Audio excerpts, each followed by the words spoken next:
Good morning, good morning. Welcome to the Spicy Divorce Party Planner TV show. I'm your host, Spice, and I'm out here today in lovely Culver City, California. Hi, Courtney. Thank you for joining. Today, I have a very special guest by the name of Ernest James. He'll be joining us, and he's going to talk about fatherless daughters. So we're just waiting for him to join in.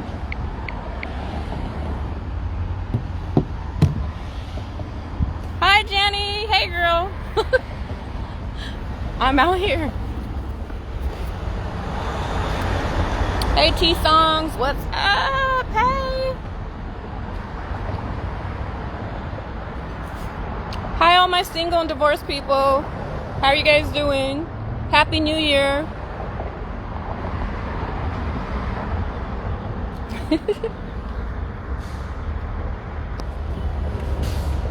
We were having some technical difficulties earlier, so we're just waiting for Mr. Ernest James to join us.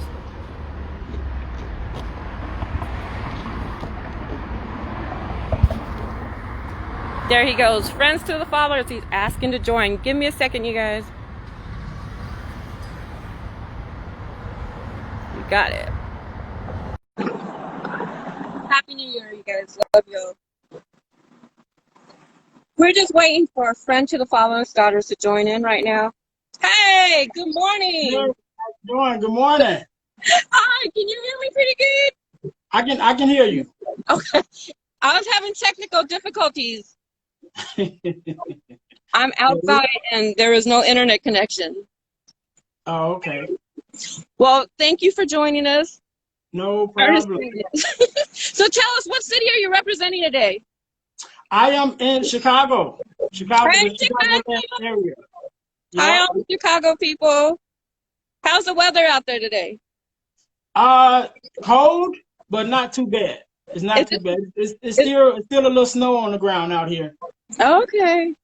It's nice and sunny out here in LA, California. So we're going to jump into it. Ernest James is a mentor, a minister, and a father. And he's my friend on Instagram. So we have a Q&A with him today.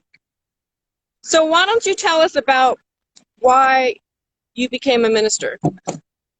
I became a minister, I'd like to say, for three reasons, or a three-part reason, right? So one is legacy, one is a love for people, and one is a calling, right? So in the legacy platform, my great-grandfather was a pastor and a minister. My grandmother was a pastor and a minister. My aunts and uncles were pastors and ministers, and my mom was a pastor and a minister. So it kind of, if you ever seen the movie, watch the show Blue Bloods, and they always talk about the family business. So it's kind of like that. Like that's the family business. So that's it's not like Greenleaf. Have you seen Greenleaf? No. Greenleaf's on the opposite spectrum. No, not like Greenleaf. Okay. No, I haven't watched that show yet, but now I have to watch it. Blue Bloods? Mm-hmm. It's a very good show. I'm going to. Yeah. So that's the first one, legacy. The second one is I have a love for people, right? Mm-hmm. And I do ministry. I also do home health care. So I'm always helping in some kind of way, with people, because that's just a thing that I love. And then the last thing I would say is calling. You go through a process of finding yourself and connecting with God, and he lets you know what it is that he wants you to do, from that calling that's in your heart and that longing that says, this is the direction that I want you to be in. And, you kind of accept that challenge and you go forward from there. I love hearing that. The world always needs someone to help, and so many people are struggling with family issues. So, and plus, how you said you have a calling, and it's a legacy. I mean, I think it's beautiful when you come from a church family. I mean, there's so many talents and gifts that come from the church. So, are you Christian? I want to make sure. Yeah, I'm Christian. My church, I would say, is non-denominational, and the Okay. reason why I say that, I grew up in a Pentecostal church, which is a Okay. kind of strict holiness background. When I got older, like in my 20s, I moved to a different state, and I joined a church that was Baptist, which Okay. is I look, kind of my Baptist church back different. home in Arizona. Right, right. So it's different, you know. So as I actually grew in my ministry at that church, right? Okay. So I'm kind of a mix of both. You know, Okay. I have still have some strong Pentecostal beliefs, and then I have some other beliefs that, that I gained with the knowledge of when I was at the Baptist church. So I'm kind of a mixture of both. So when myself and the senior pastor of our church, we started our own church, 8 years ago. Okay. And so we started it and we went non-denominational just for the fact that we both kind of came from the same background, and it was the same thing. Just we're like a mixture of both. So we went non-denominational. Well, that's great, and I'm glad a lot of my Christian friends will be happy because usually they look at my show like, because I'm a divorce party planner, they're like, oh no, we got to stay away from her show. It's negative, but it's always wonderful when we have someone positive, and that's really what we want. We want to help some of the people that view our show, and I mean, a lot of the children on our show or they come from single parent households where the father's not there due to various reasons. So this is really special that you're on our show today. And I have a lot of questions, so I'm gonna just jump in. Okay, let's go. All right. How long have you been a minister? I've been a minister about 20 years, I would say, consistently. Like I said, when I moved out on my own, I was in my 20s, and I joined that Baptist church that I became a associate minister there. So that was kind of my official ministry when it started. So that would say about 20 years. But I preached my first sermon when I probably was 15.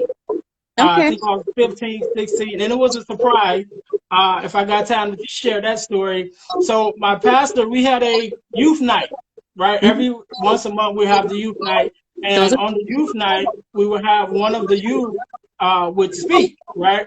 And mhm. so the young lady that was over the youth night, she was maybe about 18, 19, and she would always be the speaker. Like every month, she would always be the speaker.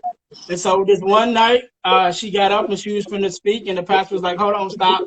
And she was like, "You know what? Every month we have the same speaker, and we got a whole array of youth. So she's like, it shouldn't be the same person all the time." So Yeah. she chose me and another person just like that, and said, "Y'all finna speak." And so the other person went first. They gave me about 5 minutes to find the scripture. Oh my God, So they I put kind you of on the flipped spot. and found my scripture and did my 5 minutes, and then uh, it was on from there. I love that because sometimes our church back home in Arizona, they would do the same thing. Because a lot of people sit on the sidelines, and sometimes you have to be, put on the spot to grow and, show your talent. So I'm Right. glad that they did that. That's really beautiful. And, Yep, they that gave was everyone a my start. moment to shine, let you know who you are. Um, are you single, married, or divorced? Uh, I like to say it this way. In my life, I have been single, I have been married, and I Okay. have been divorced. Okay. Okay. Okay. So at this time, I like to say that I'm kind of in a place of working on myself, especially with last year. Last year, I went through a lot of personal development and leadership and entrepreneurship and all things like that. So I don't want to say I'm single because that will kind of give the notion that I'm available. But I'm not available right now because I'm working on myself, and I'm working on my platforms and trying to help other people. And sometimes relationships, just for me personally, because I am a relationship person, Yes. that it takes a lot of my focus. And right now I'm like, you know I what, get I that. need to focus on this. So let me hold off on the relationship till I get this where I want it to be. And so that's where I'm at. My divorcees, are you guys listening to him? That's a great point. Sometimes you just need to focus on yourself before you get in a relationship. That's a great Definitely. point right there, especially if you have like specific goals and, not working on them together. That's great advice Right. actually in itself. Yep. Do you come from a single parent household? No, I don't. I come from a household with my mom and my dad.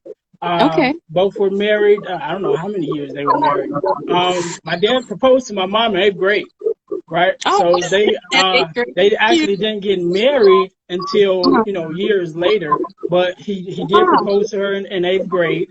And they were married from the time they got married until my mom passed away a couple years ago. Oh, so And he hasn't married since, and he always says, I'm not getting married again. And so, yeah, I grew up with my mom and my dad. where are your parents from? Because I know they're not from over here in the West Coast. Where are your parents from? Illinois, from Illinois, Really? Chicago. Yep. Oh, okay. Oh, okay. That's interesting. Definitely a difference in raising over here, the West Coast versus over there. Hmm. Do you think that if a person comes from a single parent household, that their children will repeat the same lifestyle?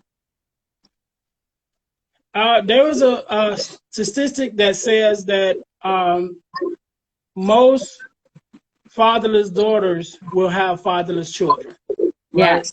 And it's a true statistic, unfortunately, but that goes into um, fathers and mothers, just people in general. So it is a cycle that continues, right?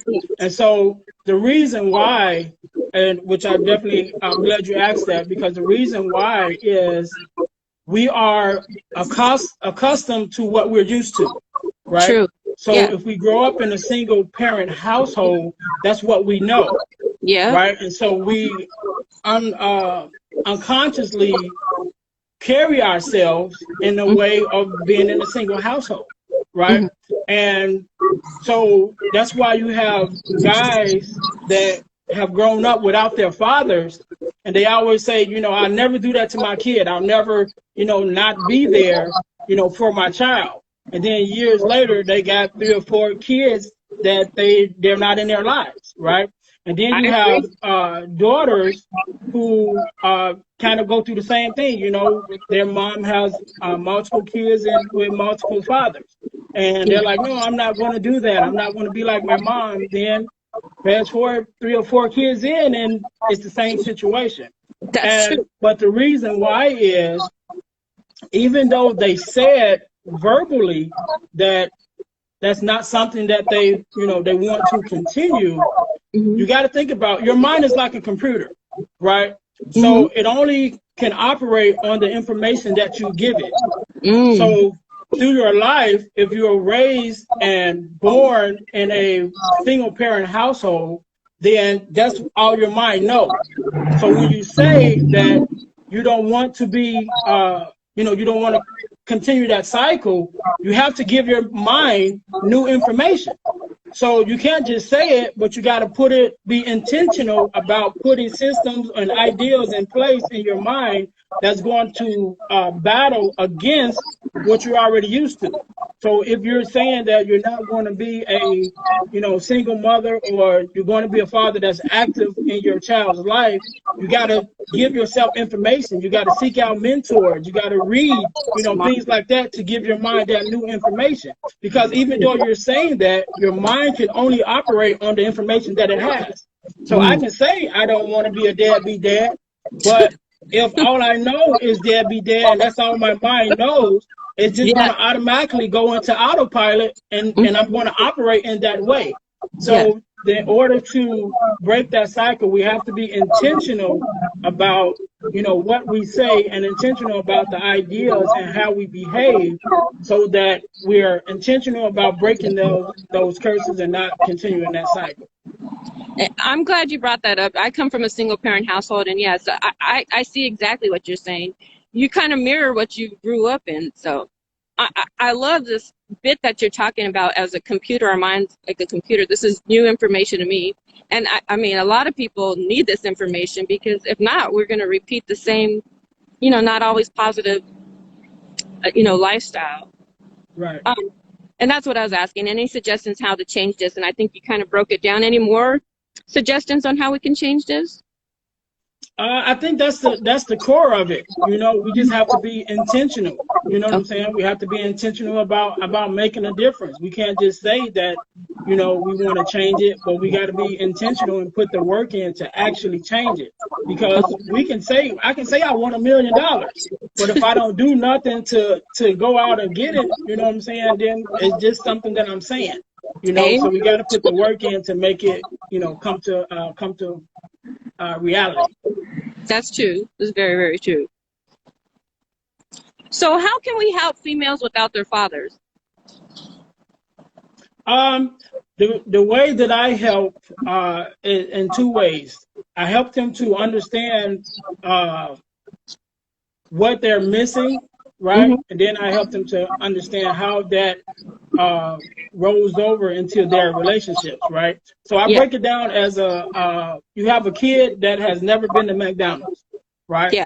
And so they go to McDonald's one day, their mom buys them a Happy Meal. So they open up this Happy Meal box, and in that box is fries, drink, and a burger. And they're like, man, that's awesome, And so every time that they go to McDonald's and they get this Happy Meal, they look in there, and it's fries, drink, and a burger. And they're like, man, that's good. So one day that child has a friend with them, and they go to McDonald's, they get that same box, they open the box, and that child looks in that box, and he's like, yeah, that's awesome, fries, drink, and a burger. And his friend looks in that same box, and he's like, something's missing.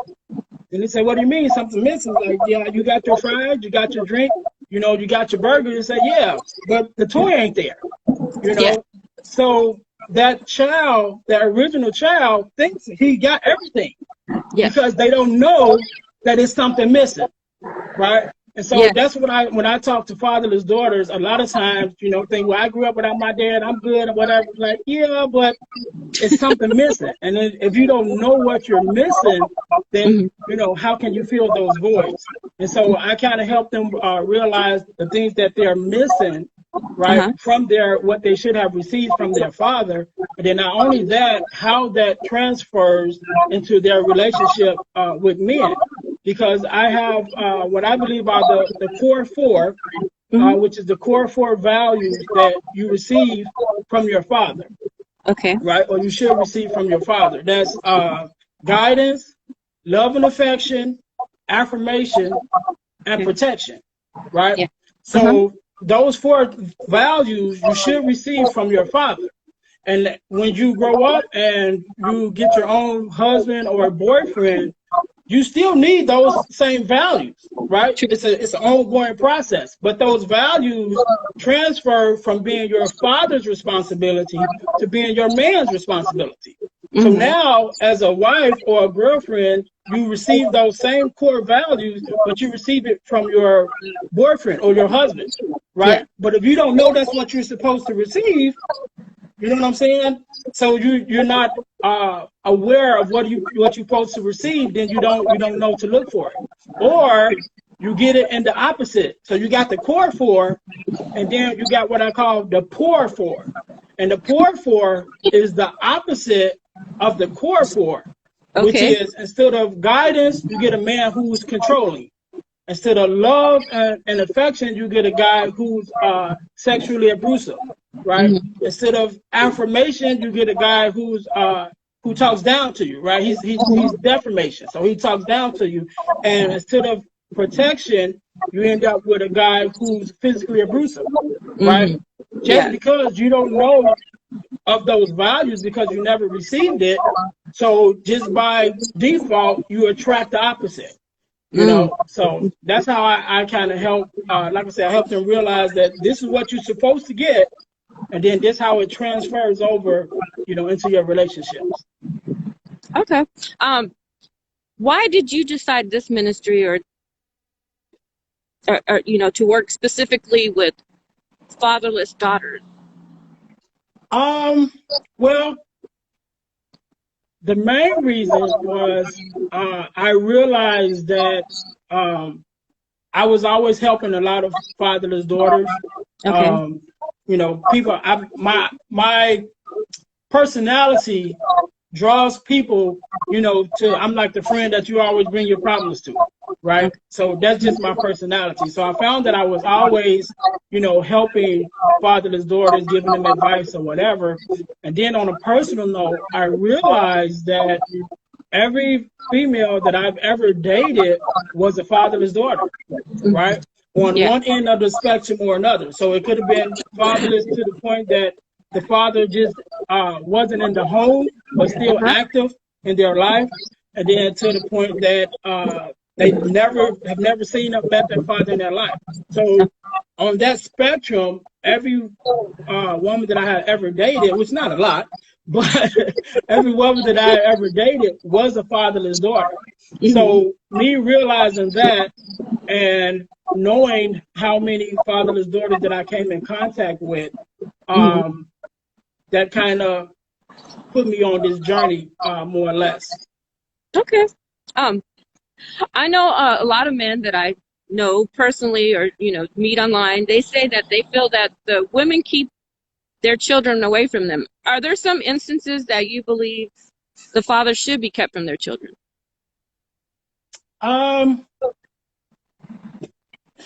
That's like a yes and no answer to that question, right? So on one hand, I want to say no.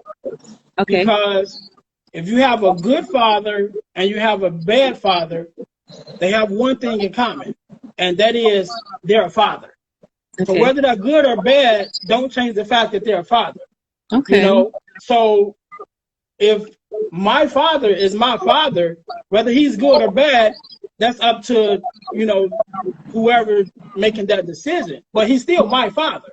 You know what I'm saying? So on that note, whether he's good or bad, I don't think that should stop him from being in his child's life because he's still a father, right? Okay. But there are some instances that you may have to put some boundaries in place depending on, you know, the kind of person that he is. So if he's a violent person or he's a person that, you know, drug addiction or alcohol addiction, things of that nature, then there should be some boundaries in place when he's interacting with his child. But I don't think that he should be kept out of, you know, just all the way out of his child's life. I don't think nobody has the right to make that decision without taking everything in consideration. You know, like I said, there are some instances that there are some things that need to be put in place, you know, but whether he's a good father or bad father, he's still a father. And to that child, he's still, you know, that child's father, either way. I can understand that. What if they're dating the stripper?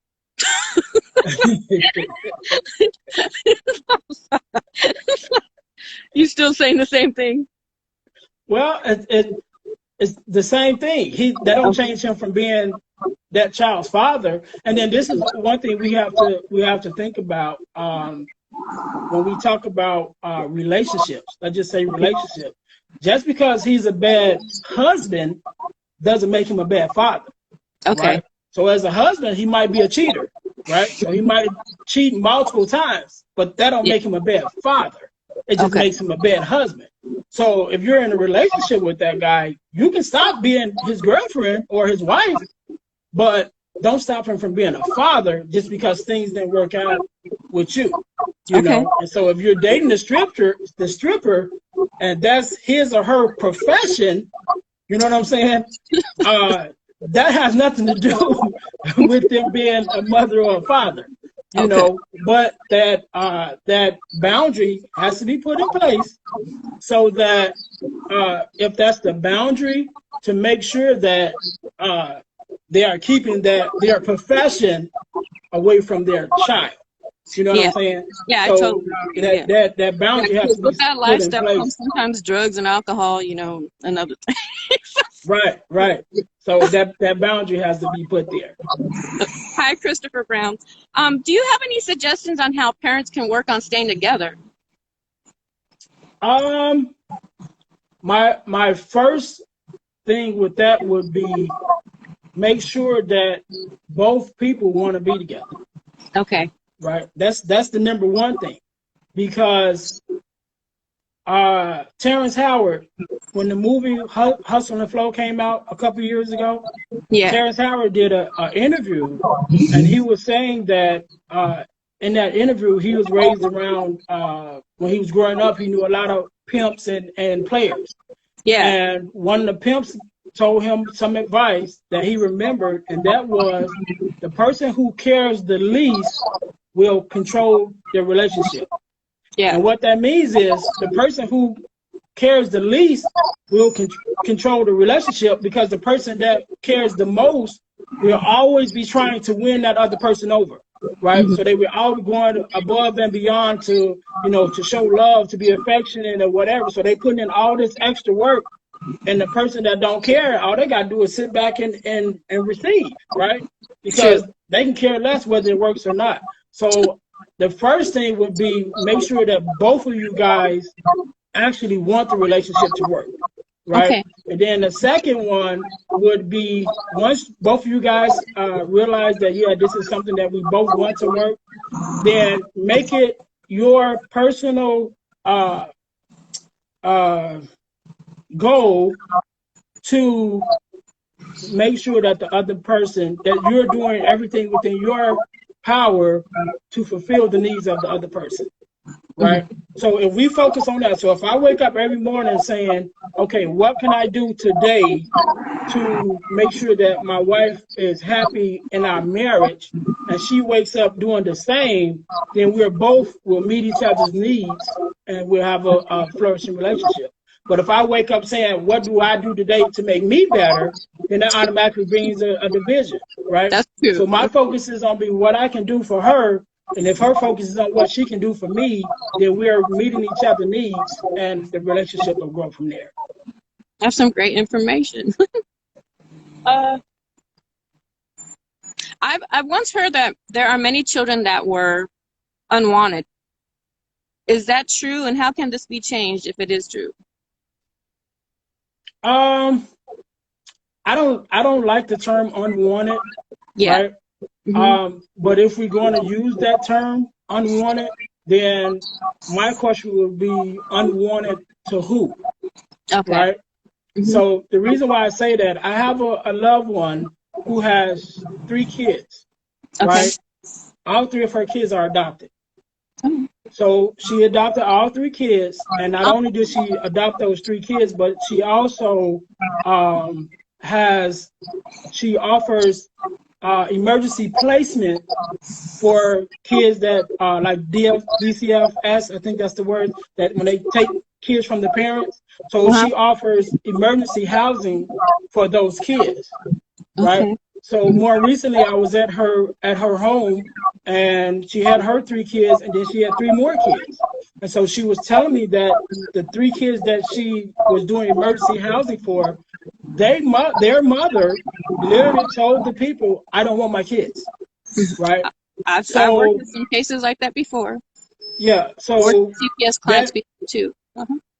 So that mom, although that mom said she didn't want those kids, when you look at my loved one and what they do, like I said, her 3 kids that she has were adopted, right?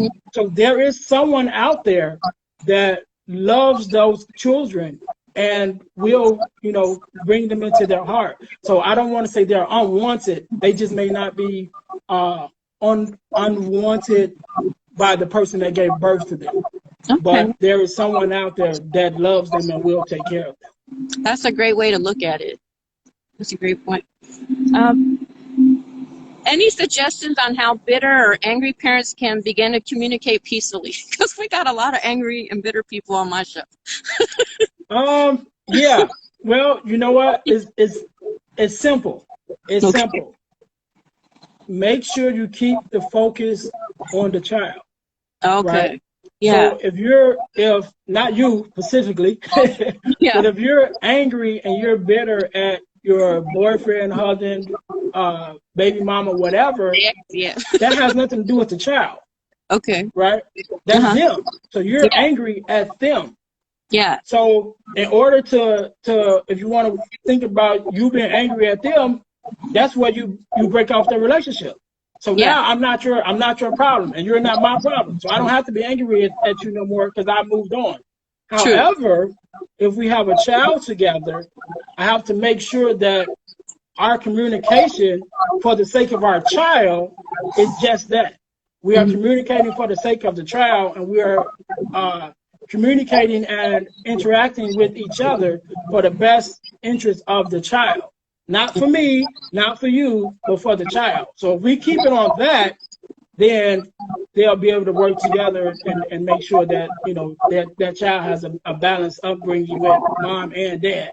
Even though mom and dad don't care for each other, they both love that child. And if they keep that interest on that focus on the child and the child's well-being, then and take their own personal stuff out of the way, then they'll be able to work together. Okay, because I have a lot of people that feel that way. They're really angry and bitter at the ex. And I know you explained that focus on the child. Is there any other additional ways? Because there's so many scorn people on my show.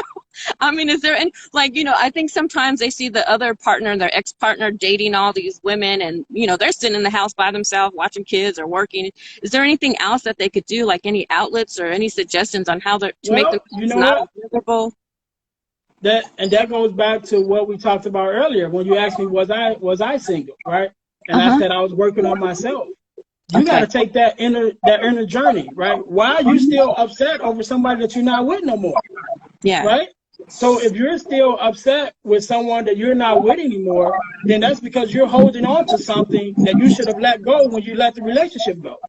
So you got to focus on that. What am I holding on to? What am I upset about?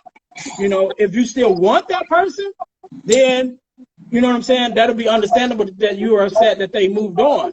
But that also brings up the issue of why are you still chasing someone who obviously don't want to be with you, right? Yeah. Why are you still trying to, so again, you got to take that inner journey and look at, okay, what's going on with me that when I see this person happy, or moved on, that makes me so upset because I haven't moved on. Why haven't I moved on? What is it about me that's preventing me from looking for my new happiness and my new relationship? So you got to take that inner journey and find out what is the root cause of your unhappiness. Because if you're not with that person no more, then there's no reason for you even to be looking at whether they're happy or not. That's not your responsibility no more. Your responsibility is to yourself. So if you want a good relationship and you want a prosperous marriage or whatever, then that should be where your focus is. And that started with you breaking up from that person that you didn't want to be with. So since you broke up with them, keep it moving. Stop looking at what they're doing. You know what I'm saying? Focus on yourself. That's true. And go ahead from there. That's very, very true. If the person is not the same faith as you, do you feel that you can still get through to them? Since you mentioned being Christian, do you think you can still get through to other people maybe who are they don't practice any religion at all? Yes, definitely. Okay. There's a scripture in the Bible, 1 Corinthians 10 and 13, that says, "There has no temptation taken you, but that is common to man." Right. So in other words, there's nothing that you're going through that's not common to man. So when we talk about being fatherless, being in a bad relationship, being in an abusive relationship, being in a marriage, that ain't got nothing to do with faith. That ain't got nothing to do with relationship. That's a people problem, right? That's a people experience. So just because we may be in different faiths don't mean we're not going through the same thing. So with my platforms that I speak on, I speak on the problem. That has nothing to do with the faith, because as a person, you're dealing with a person problem. You're dealing with a people problem. It don't have nothing to do with faith, because you got Christians, Muslims, Hindus, whatever, people, or should I say women, that have grown up fatherless, right? And men that has grown up fatherless. So just because, you know what I'm saying, just because they're Christian, it didn't stop them from having that experience, right? Just because they are Muslim, it didn't stop them from having that experience because it has nothing to do with religion. It's a people issue, right? And so because we're all people and we all have common, problems, common issues, we can come together on those issues. Okay. I'm just curious. I feel that. When you say that you help people to find their purpose, how does this process work? I have a quote that I wrote, and it says that pain births purpose, purpose births progress, and progress is the evidence that God is at work, right? Okay. So the way that I do it, the first thing that I say is identify your pain, right? Okay. So your pain don't necessarily have to be your pain, right? But it's whatever pain that moves you into action, right? So if you stub your toe on a table, that's pain, right? And that hurts. Yeah. So you're not going to start a page, or a movement, get justice for people that stump their toes. You know what I'm saying? Even though that's a pain, it's like, it's not going to move you to do that, something like that. But if you had your foot amputated, or you knew somebody that had their foot amputated, and you work with them, or you live through that experience, or you help them through that experience, because if that was to happen to someone, you can imagine that there will be some depression and some things like that that's going to come with that because their life has changed, right? So once they make it through that, or once you help them get through that pain, then you can think about, okay, that moved me, that I want to do something about it. So now I can help other people that may be going through the same thing, right? So what is that pain that moves you to do something about it, right? That's the number one. The number two is that pain becomes your purpose, right? So because I care so much about this issue, now I'm moved to do something about it. So that becomes my purpose. Okay, let me do something about it, right? And so you start doing something about it. Then that purpose becomes your work, right? So now that I identify my pain, it has became my purpose. Now I got to put the work in to actually start making a difference, right? And so when you start making a difference, then when you start putting the work, then you look for the evidence of that work. That's the way that you're supposed to go. Because if it's your purpose and you start putting it into work, there's going to be some evidence that comes along that lets you know that you're on the right track, right? Okay. So taking, for instance, this platform, right, with friends to fatherless daughters, I kind of stumbled into this platform because I was looking for help for a fatherless daughter that I knew. And so in my looking for help, I was looking for someone that she could talk to. And the person that I found, when I started talking to them and just me talking to them, they were taking notes from me, right? And they like, oh, you said this, so let me write that down, and it was kind of like that. And I realized that I had just as much to offer as someone else. And so I ended up being a guest on their platform. And when I did that, I shared that interview with a couple people, right? And I had someone tell me that, you know what, it was good. I think you gave some good advice, but I don't think that's what you're supposed to be doing. I think you're supposed to be doing something else, right? But when I decided, you know what, this means so much to me that it's pushing, right? It's becoming my purpose. I feel it in myself that it's becoming my purpose. So I said, well, I'm just gonna put it out there, right? So I started my platform with 0 followers, like anybody else, right? And I just started putting it out there, putting the work out there. And from me putting it out there, I was engaged and I came in contact with other people like yourself who were interested in what I had to say. And, it helped somebody. So the evidence started proving that I was in the right place. Yeah, right? I totally agree. I mean, like I said, I came from a single parent household. A lot of my girlfriends, similar background. So, I mean, it's definitely an area that we need guidance in. Yeah. And so, like I said, the evidence showed that's what God wanted me to do because of the people that I came in contact with and the people that hit me up in my DMs and say, thank you for, for what you're doing. And even the one that hit, might click a post, and even the guests that I've had on the show, and I've been a guest on other people's platforms. So that's even like us now, by me being a guest on your platform, I'm reaching people that may have never just hit my platform on itself. So just that within itself, think about how many people that's hearing this message.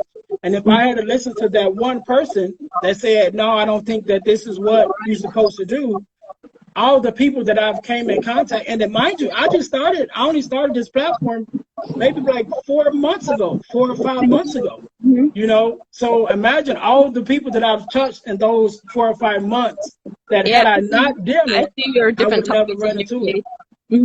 Huh? I see a lot of your different posts on there, so I do see that you're collaborating with a lot of different people on there. So yeah, I think you're in the right place. Yeah, and I know that the women on here, they definitely need guidance. So and some of the men too. But I have, I tend to go towards the women's side, but the men, they need help as well. Right. Tell us about your inspirational tees. You're selling T-shirts now? Yes. Actually, so this is my latest one. I have I'm selling T-shirts, and I kind of stumbled in that too, right? So as gifts, I know people that make shirts. So as gifts, I would make a shirt for a couple people, and for different occasions, I would design a shirt, and I would have that person, make the shirt for me. And I was always getting good feedback on the shirts. And so, like I said, last year when I started this journey on myself with inspiration and motivation and things like that, there was a lot of things that was coming to me, and I was like, you know what? That's something that I would like, on a shirt for myself. And so when I started making the shirts for myself, I was still getting that feedback, like, oh, that's a nice shirt, I like that, or whatever. So I'm like, okay, well, let me put it out to the world, And so that's how I started with the inspirational tees. Which one seems to be getting the most buzz? Well, this is my latest one, right? Can you stand up and show us or not? It's that, huh? Can you stand up and show us the whole shirt or not? Yeah. I don't know if you're mic down. Okay. Okay. It says, can you read it to us? It says, deal with the problem, heal from the pain, and fulfill your purpose. Okay, wonderful. Right. So this is my latest one because this is where I'm at now. Right. That's my new focus and what I want to do. I want to help people heal. I want to help people deal, heal, and fulfill. So deal with their problems, heal from their pain, and fulfill their purpose. Because as we talked about, earlier, I believe that your purpose is connected to your pain, right? So when you heal, when you deal with it, yeah. So when you deal with it and you heal from it, then you can help others to do the same, right? So this one is getting a lot of traction. My other one, actually, this one I made. Let me see if you can see this one. See this one? Don't wish, work. Yes. Right. Don't wish, work. So when I talk to a lot of people, and because I have a mentoring page also where I talk to men, right, and young men and young boys, and I talk to just people in general about their future, what they want for their future, and I found that a lot of them treat their future like a fairy tale, right? So it's like, oh, I want this, I want that, and they got these grand ideas of what they want for their future, but then when I say, okay, what are you doing to make that come true? It's like, so it's like you're just wishing that it come true. So that's where I got that from. Like, don't wish about it, put the work in. Right? If that's what you want, stop wishing that it just come true and put the work in to make it come true. Yeah, high five on that. Hi, Equalizer. Any divorce party experience? Yes. Actually I have. It wasn't a big thing, but when I got divorced, I got divorced around the same time that my one of my brothers, their birthday was coming up, and so they were having a big thing for their birthday. So I was just like, you know what? Well, I'm going to go and kind of connected with them, and they were celebrating their birthday, and I celebrated my divorce at Okay, that you time. kind of combine the event. Okay, I can see that happening too. Now, we usually end the show with like any last words for an ex. Is there anything, off you need to get off your chest? Any last words Uh, for an ex of yours? yeah. Okay. So, and this is not just to my exes, but just exes in general, and kind of for everybody, right? Yeah. So my motto is love and loss is a part of life. Just be aware of the part that you play, Okay. right? So the reason why I say that, because let's say love, we fall in love and we fall out of love, right? Yeah. So if we never fell out of love, then we'll still be in love with the first person that we fell in love with. So if you imagine the first crush that you had when you probably were in grammar school, you know what I'm saying? Can you imagine as an adult still being in love with somebody that you knew when you were like 5 years old? You know what I'm saying? You can imagine how the dynamics as an adult and a child, that relationship wouldn't work, right? Mm-hmm. So you fall in love and then you fall out of love. It's a part of life, right? Uh-huh. So just be aware of the part that you play. So when you fall out of love, if you can accept the fact that it's just a part of life, then you can move on to find your next love, right? And it doesn't have to be a toxic environment, because if it is, then what is the part that you play in that? You know, what are you doing to have this broken relationship, but now it's turning toxic because of the actions of, you, or the actions of somebody else? Like what are you doing that's making that happen, right? So love and loss is a part of life. Just be aware of the part that you play. Okay. So Ernest James, where can we go to learn more about your services? So I have two platforms, right? I have Friend to Fatherless Daughters, Okay. which is friend, the number two, fatherless daughters, as one word. And Okay. on that platform, I help young ladies that grew up without their fathers understand what they're missing, and then understand how that reflects in their relationships for the future. Then I Okay. have another platform, which is Man Up Ministries, which is man.up_ministry. I know that's a lot, Mm-hmm. but Man Up is an acronym, and it stands for Men Activating Newly Untapped Potential. Right. Okay. And so that's a male mentor page where I work with men of all ages, but specifically young men that grew up without their fathers, to kind of give them a foundation into manhood and some direction as they go, into their lives. So those are my two main platforms that I have. I'm kind of working on my flow page right now to put all that together in one place where everybody can get that information. But as of right now, those are the two main places that you can come across, my work. And then for the tees, you can Yeah. go to Cobalt Attire. That's COBALT Attire, ATTIRE.com, CobaltAttire.com, and go under the inspirational tab, because that's a company that makes shirts. I have a partnership with them, so they make other clothing also. But if you Okay. go under the inspiration tab, then it'll take you directly to my items that I have on there. I think I have about 10 different shirts on that platform. I'm really excited about your different platforms, and I'm really excited about the male one as well, because like I come from single parent household. A lot of the guys that I meet, they're a similar background too. I think a lot of people come from split households, so yeah, they didn't have the father in their life as well. I mean, and that's really important.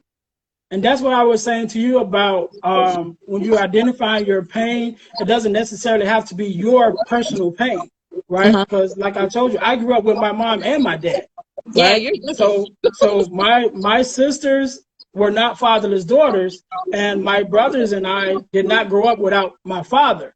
However, me knowing that and having experience with my friends and family who did grow up without their father, that became a pain point to me and became my purpose. So even though it wasn't my personal pain, it was enough pain that affected me enough that I wanted to make a difference, in those areas, and therefore became my purpose.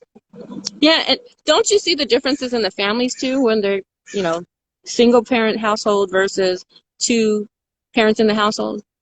Yeah, definitely. Yeah.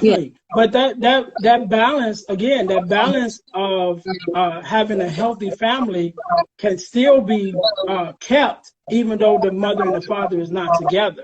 But it has to be a joint venture, and it has to be one focus. And that focus has to be, if we are building a household or a family structure that's in the best interest of our children, then we have to make sure that that's what our focus is. Because when we get off that focus and then you start talking about, well, who are you dating and who you gonna have my kids around and all that, that ain't, now you're going into another area that's not the issue at hand.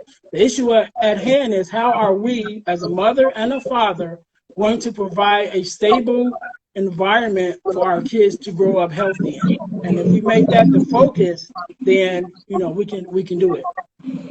I see that. And yeah, it's taken me a lot of years to get that or grasp that, because I was a young mother. I had my daughter at 21, so I might have been, like some of the people you've described, angry and bitter. Right. So it took me a long time to get to this place, as well as some of my other people that are watching right now. I'm sure they could to relate to it. But Ernest James, I'm so thankful that you spent this Friday with me. I hope you have a wonderful weekend, and I look forward to working with you and collaborating on some more projects. Thank you so much for your time. Thank you very much for all that you do, and for even having me. I appreciate it. Thank you. See you soon. Okay, you too. Bye. Bye-bye.